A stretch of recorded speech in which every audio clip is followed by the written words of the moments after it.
నిన్న ఆస్ట్రేలియాలో ఉగ్రదాడి చేసినటువంటి పాకిస్తాన్ ఉగ్రవాది నవీద్ అక్రమ్, వాడి తండ్రి చనిపోయాడు, సాజిద్ అక్రమ్. వీడేమొచ్చేసి ఇప్పుడు విచారణ ఎదుర్కొంటున్నాడు. ఇప్పుడు ఆస్ట్రేలియా పోలీసులు వీడిని విచారిస్తున్నారు.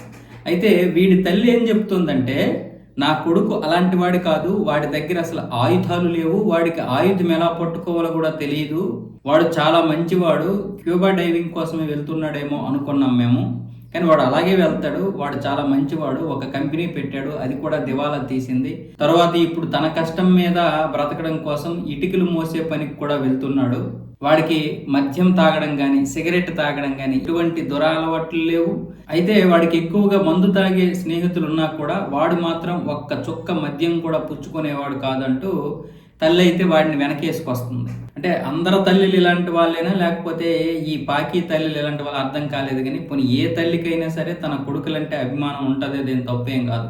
కానీ ఇలాంటి ఉగ్రవాదుల్ని చంపేశాడు కదా, 16 మందిని విచక్షణారహితంగా మొగుడు కొడుకు కలిసి చంపేశారు. పైగా వీడికి ఆయుధం పట్టుకోవడం తెలియదంట.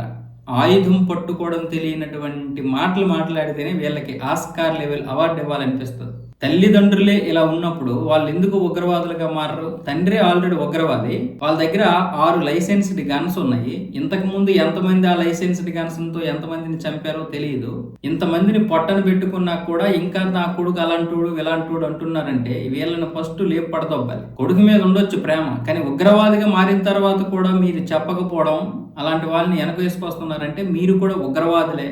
మీరందరూ ఉగ్రవాదులు కాబట్టి అంతమంది ఉగ్రవాదులు అలా పందికొక్కుల్లా బలిసిపోతున్నారు.